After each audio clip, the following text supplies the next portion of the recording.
Title: Caught in the Virtual Vortex. Part 1. In the twilight of the 22nd century, the realm of simulacra came to life. An expansive virtual reality ecosystem as tangible as the physical world yet bound by different laws, simulacra was the ultimate haven for both mundanity and escapism. As dawn painted the horizons of the real world, millions of individuals plugged into their neural interfaces awoke in their carefully crafted digital domiciles in simulacra. Each detail of their abodes, from the color of the walls to the softness of the digital bed under their digital selves, was chosen with a degree of customization that reality couldn't match. Work, play, relationships. Everything had been transposed into the virtual realm. The boundaries between the virtual and the real world blurred as jobs were performed, romances kindled, friendships nurtured, and adventures embarked upon, all within the confines of simulacra. The inhabitants of this digital utopia interacted through their meticulously designed avatars, digital facsimiles of their physical selves, or fantastical creations limited only by their imagination. A typical day in simulacra was an idyllic mix of reality's familiarity and virtuality's limitless possibilities.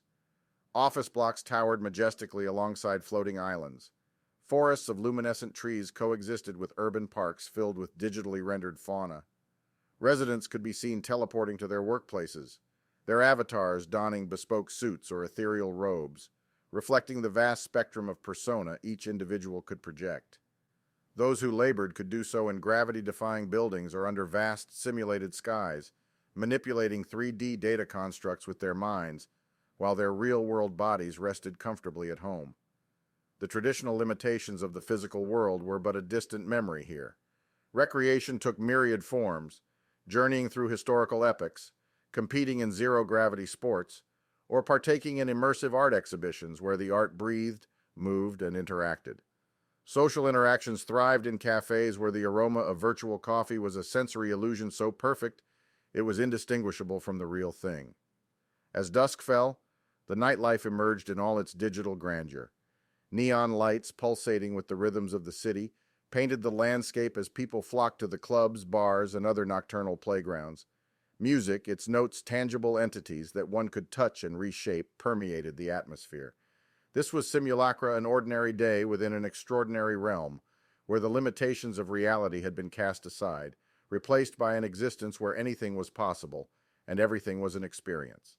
A world that catered to its inhabitants' every whim and fantasy, promising a life that was more than mere existence. Yet beneath the facade of this digital Eden, hidden codes and algorithms pulsed with unseen power.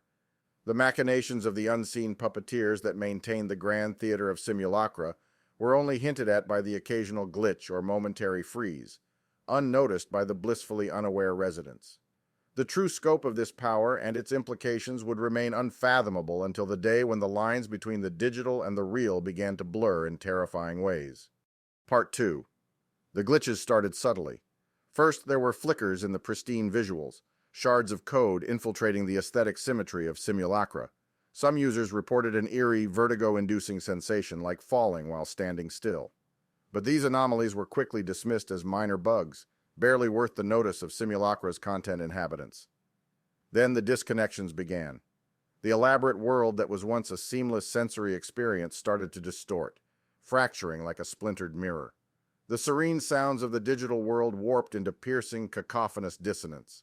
The vibrant panorama dulled, muted, and lost its allure, replaced by an unnerving void. Residents found themselves trapped in an eerie, limbo-like state, suspended between the real and the virtual. It wasn't just their surroundings that seemed to warp and distort. The residents themselves began to change. Their identities, carefully constructed over years of virtual living, were fragmenting. Memories of past virtual experiences began to fade, like dreams dissipating with the dawn. Faces in the mirror appeared alien, unrecognizable, as if their avatars had taken on a life of their own, severed from the anchors of their creators' identities.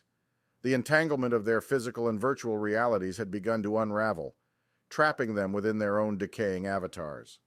In the real world, their bodies remained inert, locked in a state of neural synchrony with their digital selves. Attempts to disconnect them resulted in catastrophic cognitive collapse, their minds lost in the void between worlds.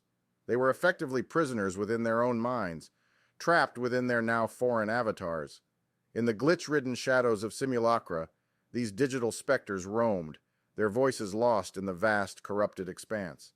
The once idyllic playground of escapism had been transformed into a haunted maze of distorted codes and fragmented identities. The ambience of simulacra darkened. Buildings became towering behemoths of warped geometry. Forest morphed into gnarled, monstrous flora. The sky above often shattered like glass, revealing an abyss of dissonant code and raw, pulsating data streams. The scenic tranquility had mutated into a terrifying, unpredictable nightmare. Yet within this digital chaos, these trapped souls clung to their last vestiges of identity, searching for a way back to the reality they once knew. Their struggle for survival within the grotesque tableau of a decaying virtual paradise was as much a fight for their sanity as it was a desperate attempt to reclaim their lost selves. In the twisted landscape of simulacra, the lines between the virtual and the real had been terrifyingly blurred. But perhaps the most horrifying revelation was the understanding that they were no longer mere inhabitants of simulacra. They had become integral parts of its very code, prisoners within the very paradise they had once sought refuge in, lost in an uncanny valley of their own creation.